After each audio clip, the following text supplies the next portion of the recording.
Bonjour, bienvenue à Il Barbatrucco Matematico. Nous allons aujourd'hui essayer de comprendre ce résultat. Le 0 factoriel est égal à 1.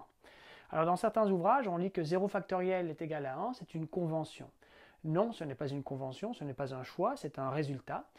Mais c'est vrai que ce n'est pas intuitif de le comprendre, surtout si on pense à la définition de la fonction factorielle, que je rappelle ici, n factoriel, qu'on indique avec le point d'exclamation, c'est le produit des premiers entiers naturels jusqu'à n. Donc n factoriel, où n est un nombre entier, est égal à 1 fois 2 fois 3 fois, etc., jusqu'à n. Donc comment interpréter ce 0 factoriel est égal à 1?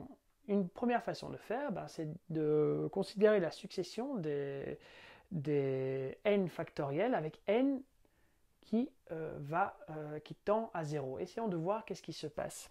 Alors, considérons en premier le 4 factoriel. Bon, le 4 factoriel, je peux l'écrire par définition, il est égal à 1 fois 2 fois 3 fois 4, soit 24.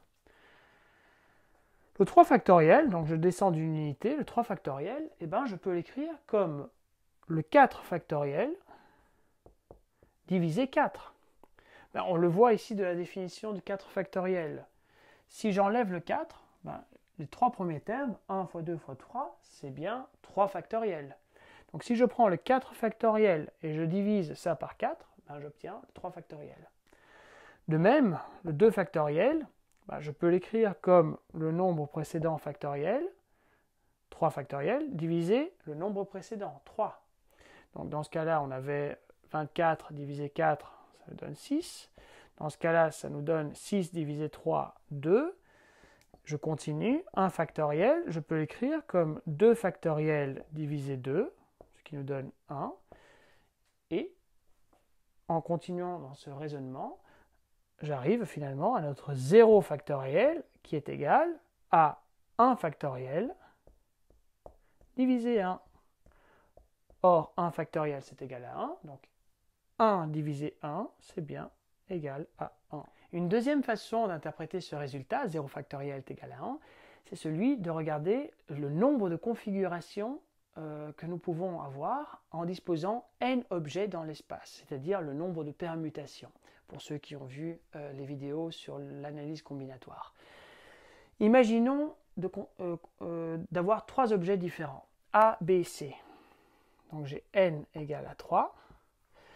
Et j'ai donc trois objets différents. Je vais voir combien de configurations possibles je peux avoir de ces trois objets dans l'espace. Et ça, c'est le n factoriel. Donc ça correspond effectivement à 3 factoriels. Allons voir. Alors je peux avoir A, B, C, une première configuration, mais je peux aussi changer l'ordre des deux derniers et avoir A, C, B. De même, je peux avoir B, A, C, ou B, C, A. Ou encore, je peux avoir C, A, B, ou bien C, B, A. En total, j'ai 6 façons différentes de disposer ces trois objets différents dans l'espace. Allons voir dans le cas n égale à 2. Dans le cas n égale à 2, j'ai deux objets A, B. J'ai deux façons différentes de les disposer dans l'espace. J'ai deux configurations différentes. Donc le nombre de permutations est égal à 2 factoriels. Allons voir dans le cas n égale à 1, j'ai un seul objet à disposer. Donc il y a une seule configuration possible et c'est mon 1 factoriel. Dans le cas n égale à 0, c'est-à-dire je n'ai aucun objet à disposer dans l'espace, combien de configurations possibles j'ai? J'en ai une, c'est celle-ci, c'est-à-dire la configuration où il n'y a rien qui apparaît. Et voilà que 0 factoriel est égal à 1. Avec ça, je vous dis au revoir et à la prochaine. Ciao!